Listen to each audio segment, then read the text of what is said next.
Top Story is a national mentorship program that was began by Mr. Joseph Orongo, who previously worked at the BBC. And after he left, he began his own company, which is a parent company, Africa on Air. And that is the mother company that began Top Story.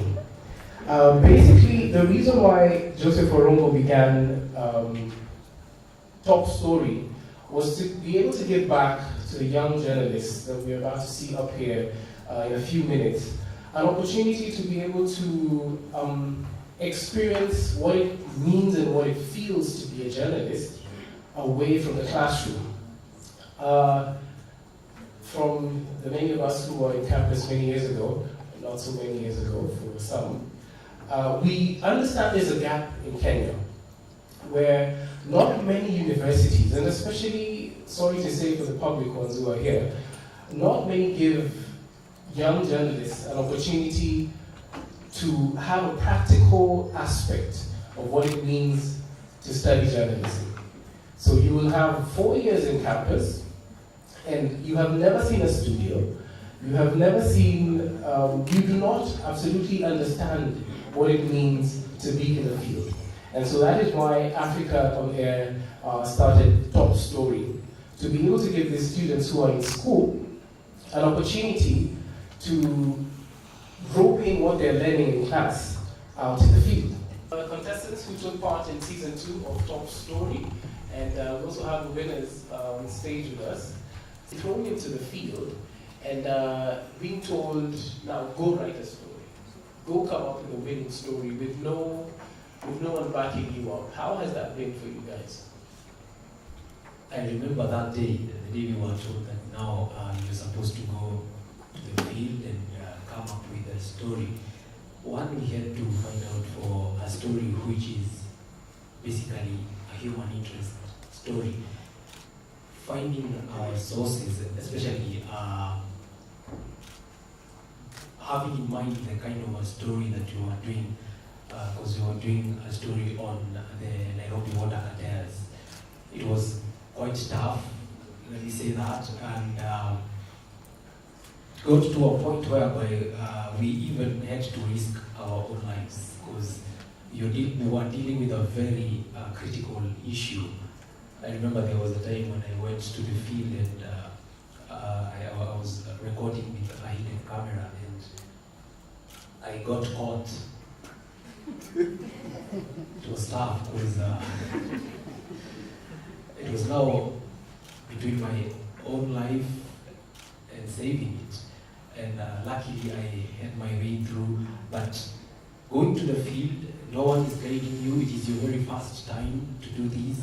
It was tough, but luckily from the Top Story training, I think they did a very great job, because if it wasn't for them, there were things we never knew, like how you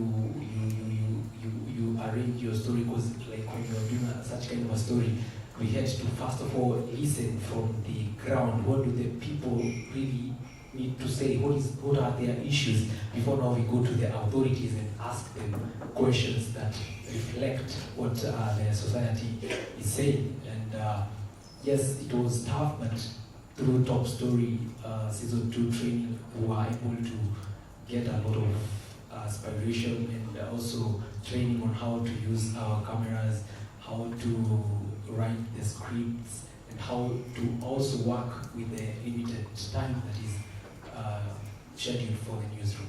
Right, Ruth, there's this misconception that a lot of people have that journalism is for the easy people. You know, if you want an easy way out and an easy way to become famous, what are some of the misconceptions that were completely squashed the minute you were thrown into the field, you know, away from class, and now you have a real story to write, a real story that is going to be aired on TV? How did you find that? Yeah, thank you so much.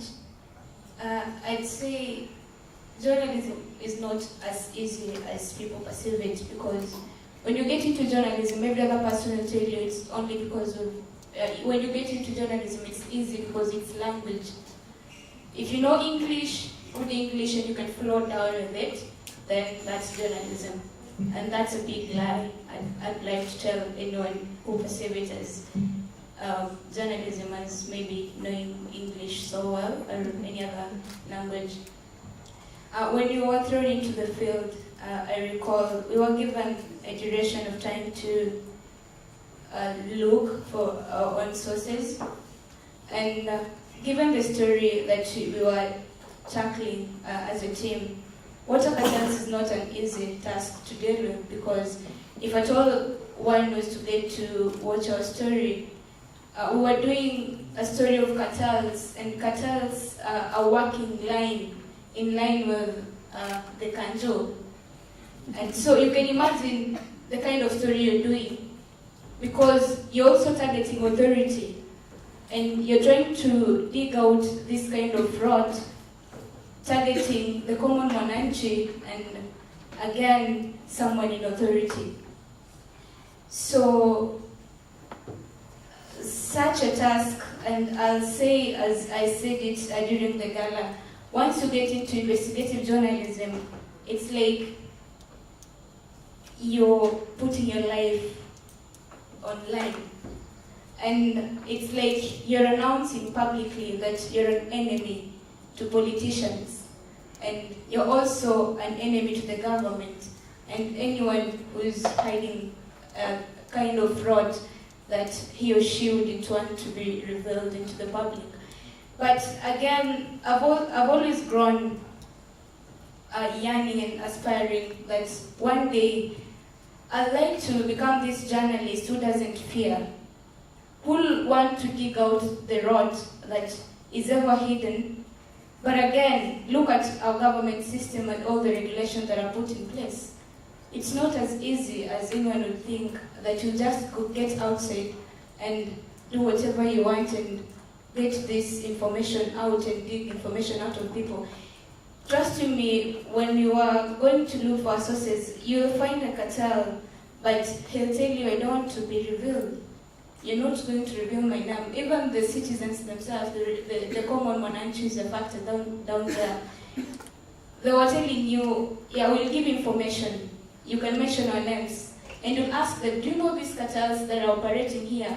And they'll tell you, we know them, but we cannot mention their names because, again, what about our safety?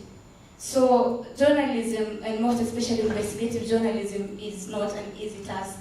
Once you step in, you're trying to declare yourself an enemy, and you never know, once you step there, maybe we will find your head at City Park if you reveal. What Top Story did to us, it made us better.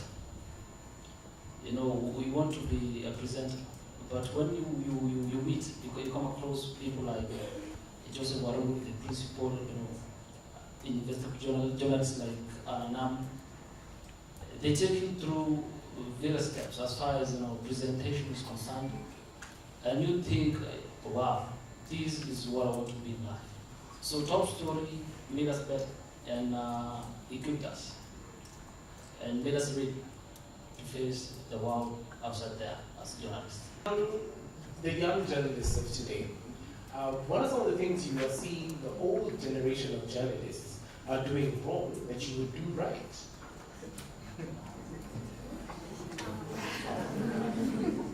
Okay, I wouldn't necessarily say doing wrong. I think that's a bit of a strong word. But I would say perhaps it's time for it to change. Okay, the way that information is packaged. If you look at traditional packaging of information, just put it in the newspaper, one photo, two photos, it might be a small photo, and then you get it out there. You put it on TV, you don't need a lot of illustrations and graphics, just show what you want to say and you get it out there. But these days, I believe that if you add graphics, illustrations, animations, images, you make it more multimedia, it will be better for the story. So I'd like them to, how should I put it, to be dynamic in the way that you package your information. The content is important, yes, but I believe packaging is so important, especially if you want the information to resonate with young people. If you want us to get it, absorb it, internalize it, and actually relate to it, then package it in a manner that we like. Yeah. In the course of season 2 of Top Story, one of the arising issues was celebrity journalists. in the fact that we have a lot of celebrity journalists, celebrity being the main thing here, people who are not trained journalists, and they're taking slots that young people who are on campus and who are studying to be journalists would eventually take when they come out of school. Now, there's a two-part to this. Many of them who are not trained journalists are doing way better than the so-called trained journalists. What would you do as a new crop of young people to come above that and stand out as trained journalists and also steal from the celebrity concept that we have to draw people into what you give as a journalist? Yes. Okay, so the celebrity journalist. Okay, it's the digital age, social media. So as much as a lot of things depend on branding and marketing. So I think the celebrity journalists come up because they've branded themselves so well, they've marketed themselves so well, it's the way they present themselves. But once again, I believe that what we can do is we can come with the content, the expertise, the knowledge, everything that we have, all those things that make amazing journalists. But to top it, you also brand just as good as the celebrity journalist. You do it just as well as them, you package yourself just as well as them, but on top of them you have the content, you have the experience, you have the expertise, and that way you shine even more, because they realize, yeah, they're both well branded, but guess what, she is giving me relevant information, she is the expert, I'm going to listen to her. So how would you go about how would you go about the same problem, the same dialogue? Okay, how would we go about the same problem? First considering the industry in which we are. The definition of journalist itself, I think I have a problem with the definition itself. Because it includes when people who started practicing journalism between, I think it's stated that before 2007. And this industry, you cannot easily regulate it. There are particular people who, as you said, are good, but then what I'll do is just to give my listeners or viewers that extra information, just give them the research as we have talked about earlier, so that they find my piece maybe different from what somebody else who's a celebrity is presenting, but give them that extra. Actually, what I've seen is on TV. This is a broadcast program, and it's a nice one. I'm concerned about the print, whereby today in the morning I met Mr. Mike, who was one of the panelists, and I asked him, why is it that we don't have young people writing the papers? Why is it that always when I buy a newspaper, I see the common names? Why is it that when I send my article to the opinion desk, it's not published? It's always the same people who get published. He told me that it depends on who's sitting on the desk. And that the common names are the ones which will be published, since they've been obviously been sending the articles to the desk. So my question is, why are the young people, now us, the young journalists, not given this opportunity to publish? A few students taking print at the universities, they don't want to go through the rigorous process. They don't want to research, they don't want to read. So it would be very difficult for you to give value when it comes to content, because the writing is about the what. What is new? That's why people don't read, because we read things that when you see what somebody has written and realize that this is already something that has been in existence and there's no newness in that article. So that makes it very difficult. So I think as a trainer, what I would advise young people is that if you want to write, then invest. That means time, you don't have to sacrifice. Read, and go for mentorship, really. Don't just want to be, don't want just things to come to you in such an easy way, really. Struggle. We all struggle, it's a struggle. And when you struggle and you get the end result, you'll enjoy. Thank you. I want to just encourage my colleague that not all is lost. Yes, and I want to give him a brief personal story. I was a print media student at the same university, and before we even graduated. Actually, I only had my 3 transcript. I applied for a job at Standard Media Group, just the same way anyone else would do. And I got an opportunity for that interview, and I got that job with the transcript. However, what actually worked on my side is that when we were doing the coursework, we were being encouraged, and I want to thank one of my lecturers here, Gladys Kemutu. Thank you very much. We were encouraged to be writing letters to the editor and be readers. And some of us thought that was just a sin. It wasn't, actually. So what I want to tell my colleague is invest in time just the same way Madam was saying. Invest in time in reading the same way I did. I got a job with the Standard Media Group, the first as a correspondent, and I did that with passion. It is very interesting. But even when I moved somewhere else now, I still write them as the editor, and they publish, for sure they publish. So thank you, keep up. I want to make a comment. From the experience that we got from Top Story, there's this concept of journalism 360. And I think that is where some of that will come in. That we all need as young journalists to have knowledge of the different formats in which we package these stories. So that if you can descend to the field like he is right now, with the video camera, he goes, he does interviews, comes back and packages those stories for the different platforms. That's one. And then 2, there's a conversation that has been going on about the capacity that we have as young journalists in Kenya. And in one of the discussions, what we found out is, or what we were thinking along the line of, see, in some of these Western media outlets, you'd find that there are these old journalists who've been practicing for eons, and they are still there to, mentor these young journalists who are coming up. And I think there exists that gap here in Kenya where we do not see the so-called veteran journalists, let me call them veteran journalists, holding the hands of these young journalists who are coming up and showing them the way. And I think that is something that we need to look into. Thank you. You talked about cartels and the fear of losing your life. Where does that leave us as an inspiring future investigative journalist?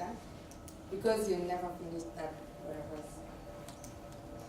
When it comes to investigative journalism, the key challenge we have is giving people closure.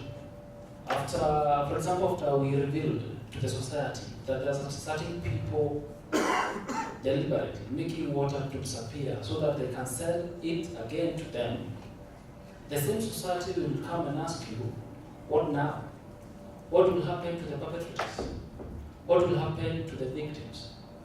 If, as an investigative journalist, you're not able to answer such questions, if we are not able to give people closure regarding the stories that we are telling them, our stories become cliches, right? Then what happens to the trust that people have in us as journalists? The trust will start to dwindle, to reduce. So if you want to venture into this bit of IJ, ask yourself, will I be in a position to give people closure at the end of the day? Thank you so much. It's a brave standard to have ladies who are doing investigative journalism. First, I'm so impressed, and that's a challenge to me. Secondly, I want to make a comment. When Duncan Kaemba said there are no female ladies who come out and sell themselves in terms of political matters or investigative matters, I do believe that if we stand out and as ladies, if we push ourselves to these positions, I'm sure enough that we can make it. It just starts out on how young we are. I'm so passionate when I read about Lady Sirma. I think she's a writer at the Standard. She inspires me much more as a journalist, as a print journalist, to write and push for that to be a better female journalist who stands out firm to do such investigative and political story. So I think all is not lost for the ladies in the house. If we push ourselves and get to that battle, I think we can outsmart the men. Thank you. Let's make this the beginning of the conversation as opposed to the end of the day. This is the start of the conversation. I can't imagine this not being an annual event after today, and I think it's a wonderful gathering of journalists. All of you, I hope, have left your contacts. I think you will be contacted. Hopefully there will be a platform for all of you guys to be able to continue to interact with each other, continue to have this conversation, continue to talk about these stories, support each other. One of the things that I found throughout my 30 years of doing this is that, especially with the investigative journalism side, is you have to cultivate colleagues all across the continent. There may be places that you will not be able to cover stories, but if you have a really good network of people that you trust, people that think like you, you'll be able to cover some incredible things without putting your life at risk. The other thing is no story is actually worth your life. So much as you want to be passionate, please be careful as well. To all of you, final thank you from the University of Central Asia, to the journalism partners, University of Nairobi, Multimedia, Riara. Thank you all for putting this together.